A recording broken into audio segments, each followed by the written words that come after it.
Alhamdulillah nahmaduhu wa nasta'inuhu wa nastaghfiruh wa na'udzu billahi min syururi anfusina wa min sayyiati a'malina may yahdihillahu fala mudhillalah wa may yudlil fala hadiyalah. Asyhadu an la ilaha illallah wa asyhadu anna Muhammadan abduhu wa rasuluhu alladzi la nabiyya ba'da amma ba'd. Ikhwatu iman rahimakumullah, bapak-bapak dan ibu-ibu yang sama-sama mengharapkan ridha Allah Subhanahu wa taala. Insyaallah hari ini kita lanjutkan kembali tafsir surat An-Nazi'at. Insyaallah sampai akhir ya, sampai beres, di mana nanti kita akan membahas tentang kehidupan kiamat, kemudian perasaan orang-orang kafir ketika melihat kiamat dengan mata kepala sendiri, kemudian juga perasaan orang mukmin ketika melihat kiamat atau ketika sudah berada di alam mahsyar dan juga sudah memasuki surga. Riwayat iman rahimakumullah, sebelum itu seperti biasa kita baca bersama-sama dulu.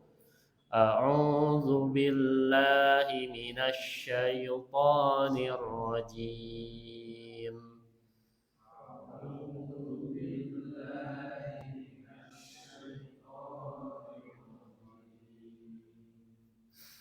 فإذا جاءت الطامة الكبرى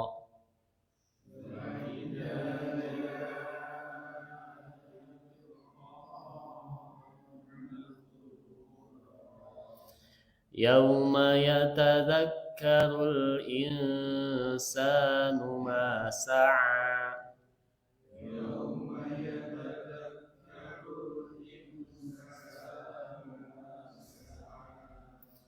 وبرزت الجحيم لمن يرى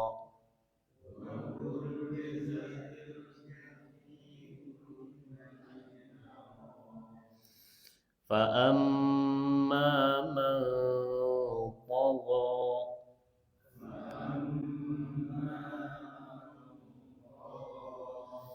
وآثر الحياة الدنيا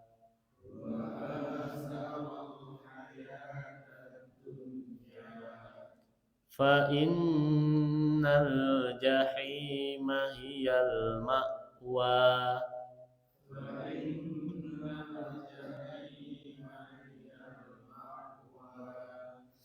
وأما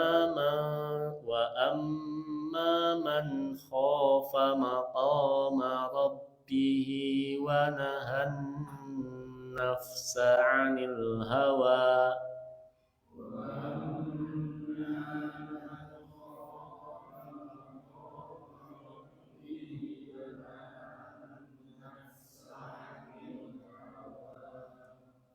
فإن الجنة هي المأوى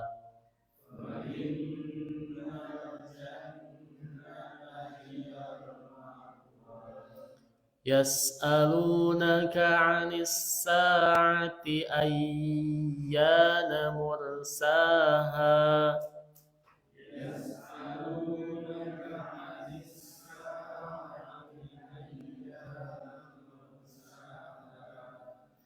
فيما أنت من ذكراها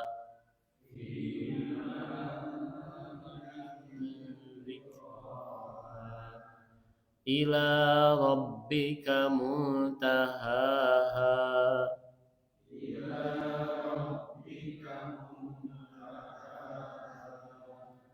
إنما أنت منذر من يخشاها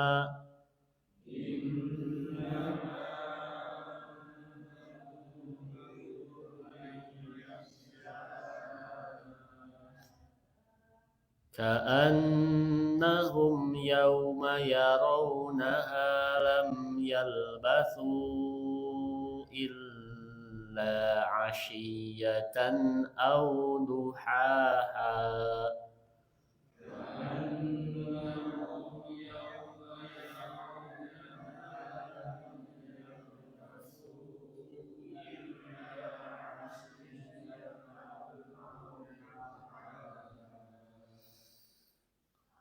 Sami'na wa ta'na ghufranaka rabbana wa ilaikal masir. Shadaqallahul azim. Semoga bacaan kita menjadi pahala di akhirat kelak. Rahimakumullah, bapak-bapak dan ibu-ibu, kita lanjut ke tafsirnya. Ayat ke-34. Fa idza ja'atit tammatul kubra. Maka apabila datang malapetaka yang sangat besar. Rahimakumullah, kata para mufasir, apa itu at-tamah? At-tamah itu di dalam bahasa Arab adalah ismun lil musibatil uzma. Satu nama, satu istilah untuk satu peristiwa yang besar atau paling besar yang menimpa manusia.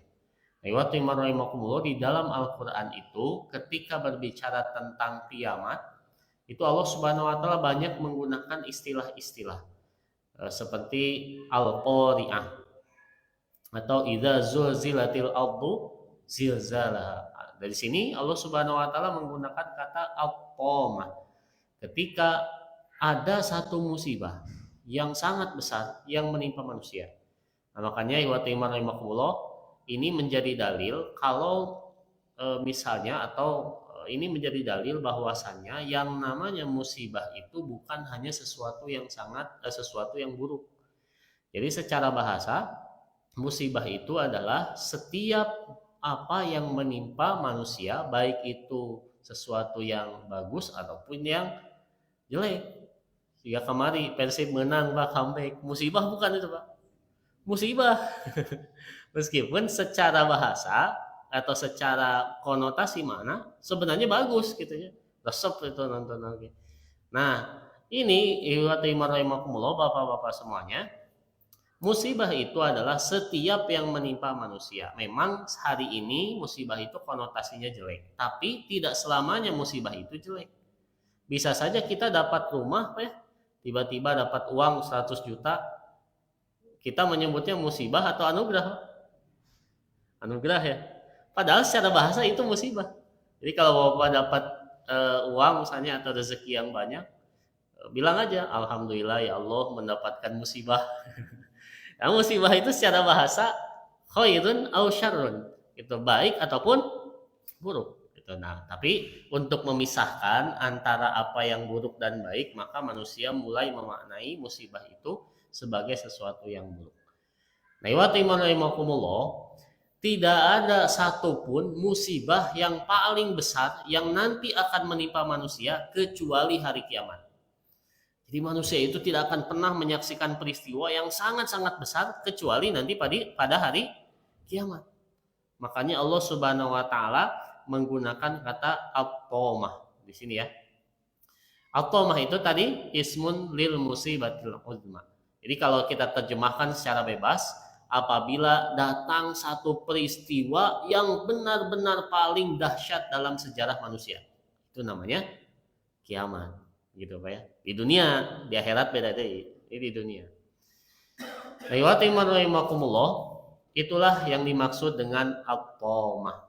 Lalu ketika kiamat itu datang, ketika peristiwa yang besar itu datang, apa yang dilakukan oleh manusia? Kata Allah Subhanahu wa taala, yauma yatadzakkarul insanu ma sa'a. Yang pertama yang dilakukan manusia adalah manusia akan mengingat apa yang dia kerjakan. Gitu ya. Ini bagus sekali Allah Subhanahu wa taala menggunakan kata insan. Kata insan itu satu akar kata dengan kata nasia. Ai bahasa Sunda mah nasia teh kasar ya. Nasia. Bahasa Sunda mah kasar. Dalam bahasa Arab itu nasia artinya apa, Pak? Lupa, ya. Nasia itu lupa.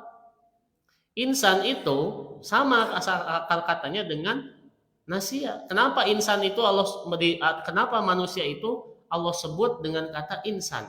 Karena ya manusia itu sering lupa, Pak. Jangankan sesuatu yang remeh, Pak ya. Seperti bapak-bapak, kalau saya tanya di sini, dari rumah ke sini berapa langkah, Pak? Yang jalan tidak diingat-ingat, remeh. Jangankan Pak yang seperti itu. Saya, Pak, ketika ditanya tahun berapa ibu saya lahir, bapak saya lahir, kadang suka lupa, Pak. Teu inget ke tahun sabaraha nya gitu. Atau misalnya bapak-bapak sering mengingat hal-hal yang besar tapi suatu ketika lupa. Nah, itulah yang disebut dengan manusia. Pada hari kiamat, manusia tidak akan lupa lagi. Manusia pasti ingat langsung dalam pikirannya amal perbuatan yang dia lakukan.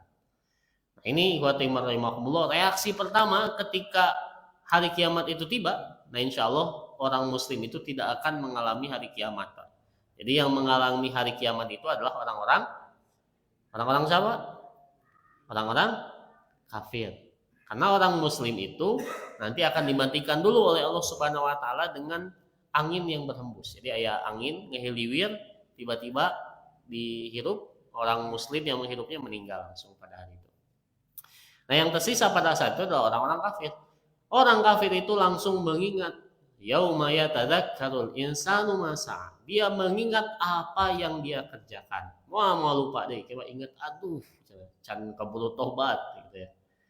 Kemudian pada sisi yang lain, setelah manusia itu kiamat meninggal, wa burrizatil jahimu limayyaro, dan neraka diperlihatkan secara jelas kepada orang-orang yang melihat. Jadi sekali lagi ketika kiamat datang, yang pertama kali reaksi manusia itu di dalam surat ini adalah manusia mengingat amalnya. Kemudian dia meninggal di padang mahsyar atau di alam kubur, dia diperlihatkan atau orang kafir diperlihatkan jahim, tempat neraka jahanam, tempat kembalinya nanti ketika dia terbangun lagi di akhir. Jadi di sini ada satu ayat ya yang mungkin kita sering membacanya. Al-yauma nakhtimu ala afwahihim wa tukallimuna aydihim wa tashhadu arjuluhum bima kanu yaksibun. Ini dalam surat Yasin. Pada hari ini, pada hari akhirat, di akhirat kami tutup mulut mereka. Jadi jiwa manusia itu tidak bisa mengingat semua apa yang dia lakukan di dunia. Maka untuk bersaksi, Allah Subhanahu wa taala nanti ketika di yaumul hisab menutup mulut kita, kemudian berkata pada hari itu al aidihim, tangan-tangan mereka, kemudian wa tashhadu arjulihim, dan kaki-kaki mereka. Jadi kaki dan tangan ini nanti suatu saat akan menjadi saksi ketika hari hisab datang. Nah, iya Pak, dijadikan lagu banyak ku Kris aja. Tahun lagu nanti tahu aja. Duka tangan dan kaki di mulut kita dikunci, tangan dan kaki berkata. Nah, itu duka naon panjang lagu nama. Itulah keadaan hari kiamat. Yang pertama, manusia itu lupa, tapi oleh Allah Subhanahu wa taala nanti diingatkan kembali lewat kesaksian-kesaksian.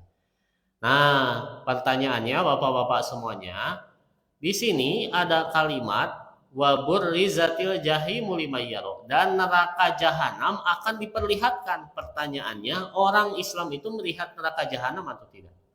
Nah, para ulama berbeda pendapat. Ada yang menyebut tidak. Kenapa? Karena dengan melihatnya saja itu merupakan azab. Bayangkan. Seperti kita ya nonton di video YouTube, aya jalmi Pak. Aya jalmi katabrak kamari banyak kasus kereta api Pak ya.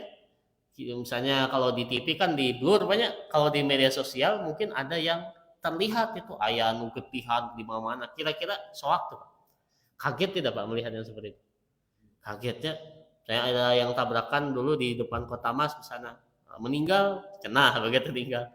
Kalau yang melihat langsung kan kaget ya. Bayangkan itu di dunia, nanti di akhirat neraka jahanam diperlihatkan, siksaannya diperlihatkan, buruknya tempat itu diperlihatkan. Nah, kata para ulama, yang bisa melihat neraka jahanam itu hanya orang kafir. Itu yang pertama, pendapat pertama. Jadi tidak mungkin orang Islam itu melihat neraka jahanam. Kenapa? Karena dengan melihatnya saja itu sudah merupakan azab. Sieun gitu ninggalin neraka lagi. Nah, yang kedua, kata Al-Qurtubi, tidak seperti itu. Ada juga pendapat yang menyebut bahwasannya melihat neraka jahanam, melihat neraka jahim itu juga lihat oleh orang mukmin. Yarohal mu'minu liya'rifa qadra ni'mati. Kenapa orang mukmin itu bisa melihat neraka jahanam? Bukankah itu menyakitkan? Jadi di surga tidak ada yang jelek-jelek. Ini kan jelek jahanam, melihat neraka.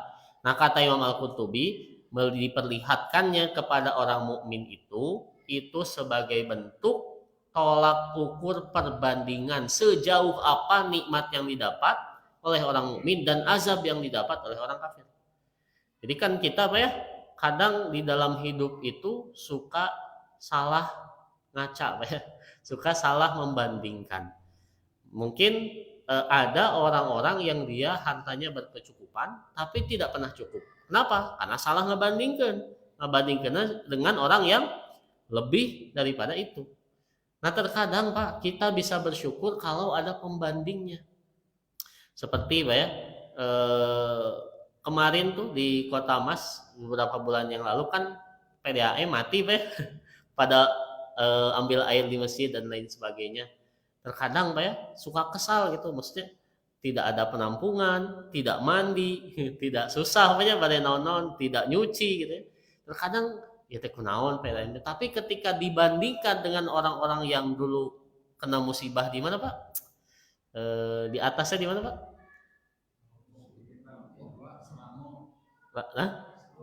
Pasir Langu. Tentu kita bersyukur dibandingkan dengan terkena musibah, kita yang hanya sedikit ditahan nikmat menggunakan air ya, itu tidak apa-apanya, tidak ada apa-apanya. Nah, itulah hidup. Kadang hidup itu tentang persoalan sejauh mana kita membandingkan dengan orang lain. Makanya kenapa orang muslim itu nanti bisa melihat neraka jahim sebagai tolak ukur pembanding. Nanti kita lebih bersyukur mendapatkan nikmat ya, dibandingkan orang kafir yang benar-benar disiksa habis-habisan. Wallahu alam, itu urusan gaib. Apakah kita bisa melihat neraka jahanam ningali? Tapi para mufasir secara umum sepakat kita itu nanti di hari akhirat akan melihat neraka, tapi bukan neraka jahanam, tapi neraka biasa. Itu neraka kan ada bertingkat-tingkat. Apa dalilnya? Dalilnya itu setelah kita itu dihisab, nanti kita akan melewati satu jembatan namanya sirot Makanya ada yang menafsirkan ihdinas siratal mustaqim. Siratal mustaqim itu nanti sirot di akhirat. Padahal bukan ya. Nah, tapi bahwasanya di akhirat itu nanti akan ada jembatan. Nah, nanti itu kita melewati jembatan itu, kata Rasulullah SAW, ada yang lari gitu melewatinya tetereh gitu. Ada yang jalan, ada yang merangkak, ada yang dilewat, dikecemplung ke neraka. Lewat iman itu hal yang gaib. Yang jelas kita nanti melihat secara langsung bagaimana siksa neraka itu. Lewat iman selanjutnya Allah Subhanahu wa taala berfirman, fa amma man tagha. Nah, di sini Allah mulai menjelaskan tentang kondisi dua golongan yang nanti berbeda nasibnya di akhirat. Yang pertama adalah orang yang masuk neraka. Apa yang orang yang masuk neraka syaratnya? Yang pertama adalah togo, fa amma man togo. Maka adapun orang yang melampaui batas. Nah, wa atharul hayatad dunya, dan lebih mengutamakan kehidupan dunia daripada akhirat. Fa innal jahima hiyal ma'wa. Maka sesungguhnya nerakalah tempat tinggalnya. Nah, wa rahimakumullah, ayat ini mengindikasikan ketika saya baca wah ini luar biasa Kata para ulama, apa yang dimaksud dengan togo atau melampaui batas? Waruya an Yahya bin Abi Katsirin, diriwayatkan dari Yahya bin Abi Katsir, qala manittakhadha minat ta'am, barang siapa yang menjadikan satu bahan makanan salasa alwanin, 3 warna, 3 rupa, 3 rasa, faqad togo, maka dia sudah melampaui batas. Iya Pak, syarat ulama ketat pisan. Apa ini disebut melampaui batas? Makan dengan makanan yang bervariasi. Ya Pak, udah kita sekali Pak ya, tiap hari kan kita makan dari sesuatu yang berbeda. Endog Pak, telur itu kan ketika dimasak kita makan kan teu dijadikan telur hungkul. Kadang telur ditambah terigu jadi non Pak. Telur tambah terigu jadi martabak. Jadi kue. Kadang telur ditambah naon deui, wah rupa-rupa.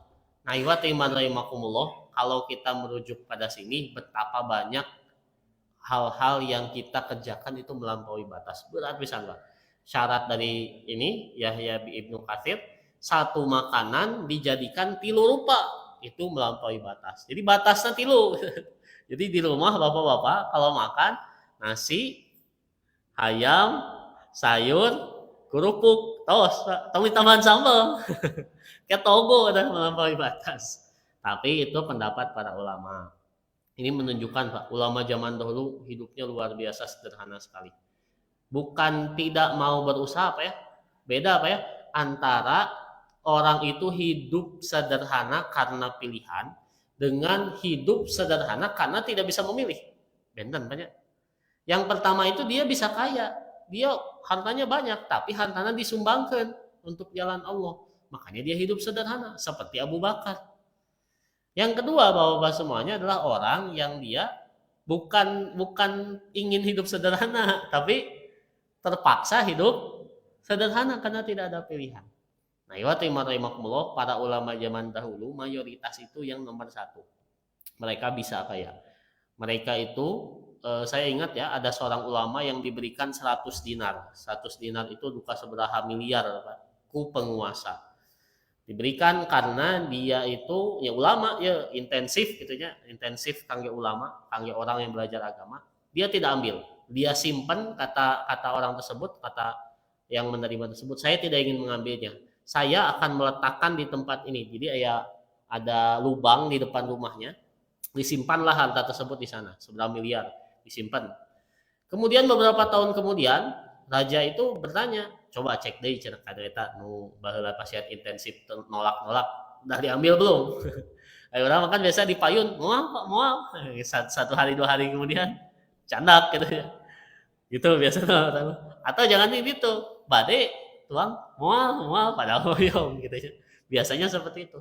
Tapi ternyata setelah bertahun-tahun datang utusan raja tersebut menagih pemberian dari raja. Ulama tersebut mengatakan tuh ayah di itu kene tinggal pas dilihat ternyata masih ada Pak, miliaran itu ada Pak. Wah, saya tidak bisa seperti itu Pak. Saya tidak bisa seperti itu. Nah, rahimakumullah, itulah para ulama, mereka memilih untuk tidak berlebihan hidupnya. Dan jangan tong dibandingkan dengan orang mah terkadang banyak kelebihan pun ingin lebih lagi Pak. Termasuk saya seperti itu Pak. Jadi berat sekali. Nah, rahimakumullah, itu yang disebut dengan togo. Tapi yang jelas togo itu para mufasir menafsirkan di sini yang melampaui batas itu adalah dosa. Maksudnya merujuk kepada mereka yang tidak beriman kepada Allah Subhanahu wa taala di dalam ayat ini. Wa atharul hayatad dunya, dan mementingkan dunia. Di sini rahimakumullah ada satu ungkapan dari Ibnu Mas'ud, kalau tidak salah ada dari Ibnu Mas'ud. Nah, ini ya. Enggak, ada satu riwayat di sini diriwayatkan qala Hudzaifah, akhwafu ma akhafa ala hadhil ummah an yurithu ma yarawna ala ma ya'lamun. Kata Hudzaifah, yang paling aku takuti yang ada di umat Islam adalah mereka mementingkan apa yang terlihat daripada apa yang dia ketahui. Rahimakumullah, seringkali Pak ya hari ini standar tolak ukur mulianya manusia itu dilihat dari apa yang terlihat. Entah itu harta, pangkat, jabatan, status sosial di masyarakat.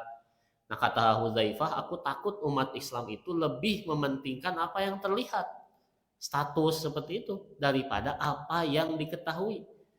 Kan kita tidak tahu apakah setiap orang yang punya pangkat, jabatan, harta itu amalnya bagus, sikapnya bagus, kan kita tidak tahu. Kita hanya melihat sesuatu yang terlihat.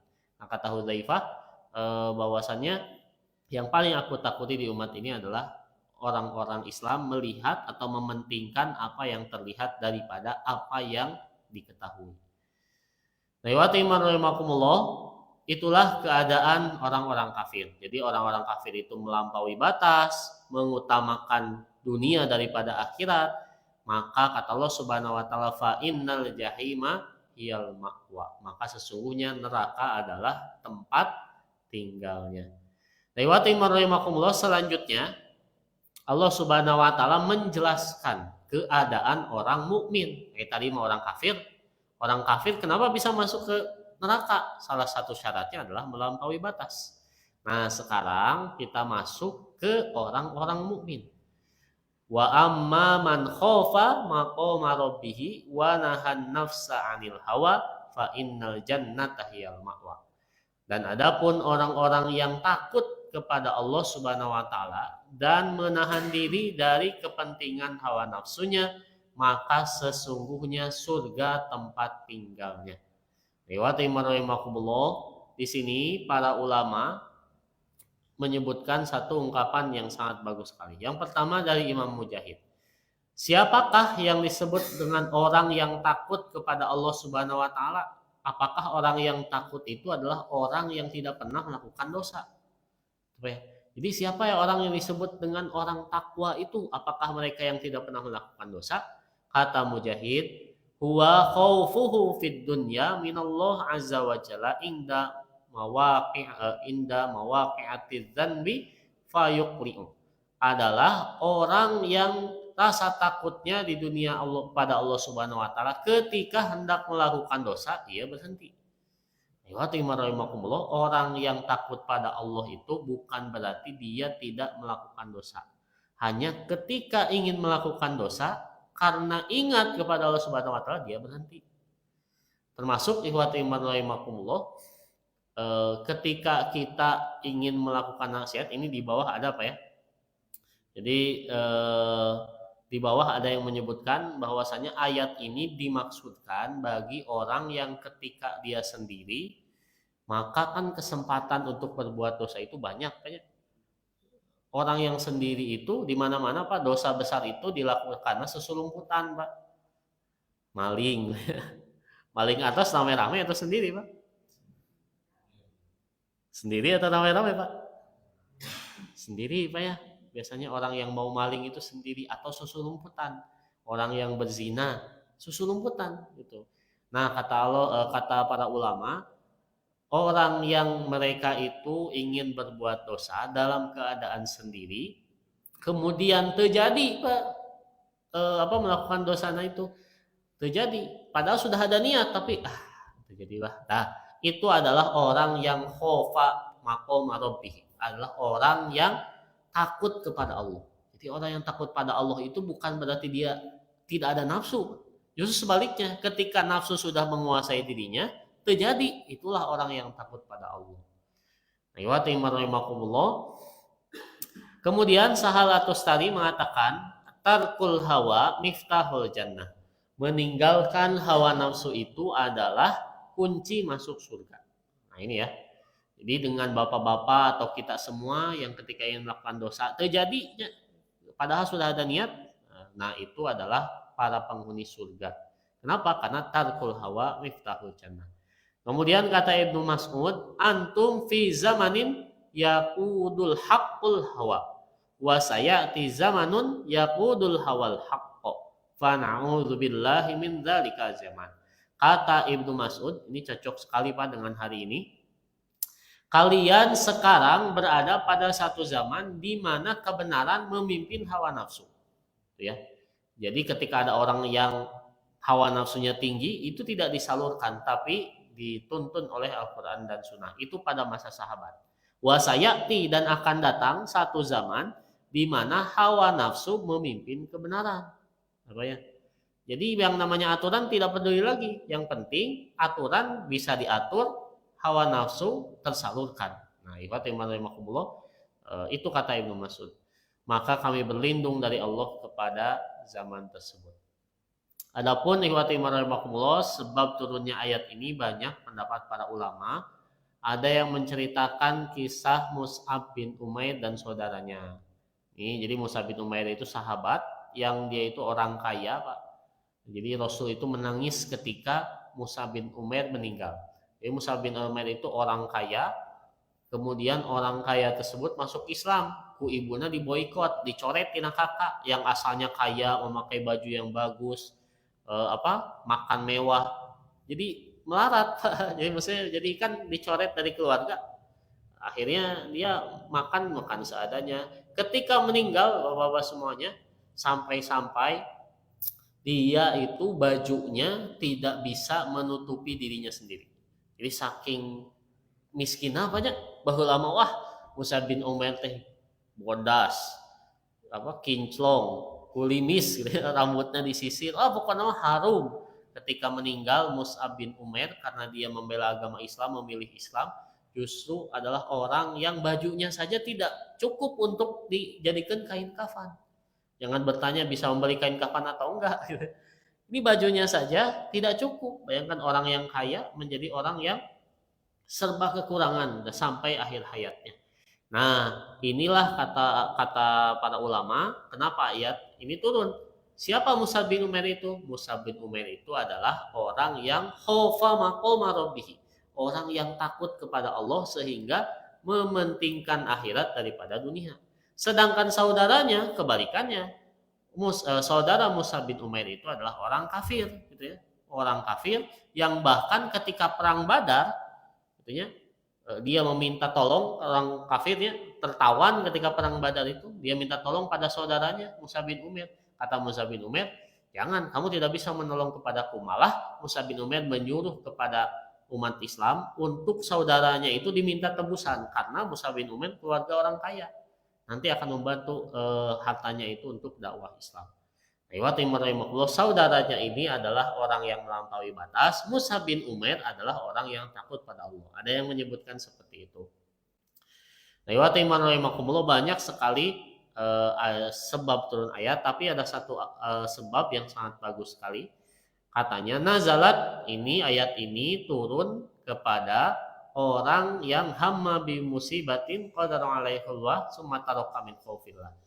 Al-Kalbi, ayat ini turun tentang orang yang berniat melakukan maksiat, ia tidak mampu melakukannya, ia mampu melakukannya dalam kesendirian, kemudian ia meninggalkannya karena takut kepada Allah Subhanahu wa taala. Nah, wa ta'ala terakhir, terakhir. Kedua terakhir Pak ya. Yas'alunaka anis sa'ati ayyana mursaha. Nah, sekarang balik lagi kepada kiamat. Tadi kiamat dan kondisi orang-orangnya. Orang mukmin masuk surga, orang yang kafir itu bahkan melihat nerakanya saja tersiksa. Kembali lagi membahas tentang kiamat. Yas'alunaka anis sa'ati ayyana mursaha. Mereka, orang-orang kafir, bertanya kepadamu Muhammad, kapan hari kiamat tiba? Fima anta min dzikroha.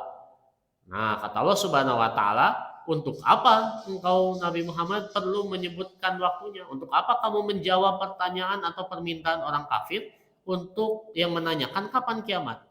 Ila rabbika muntahaha. Kepada Tuhanmu lah dikembalikan waktunya, atau Allah lah yang mengetahui waktunya. Sebab turun ayat ini, wa rahimakumullah, kita percepat. Ibnu Abbas mengatakan orang-orang musyrik Mekah bertanya pada Rasul kapan kiamat sebagai bentuk ejekan. Jadi bukan bentuk pertanyaan. Orang kafir Mekah itu nanya, Rasul iraha kiamatnya itu datang-datang, ditungguan. Gitu Pak. Orang kafir itu mengejek.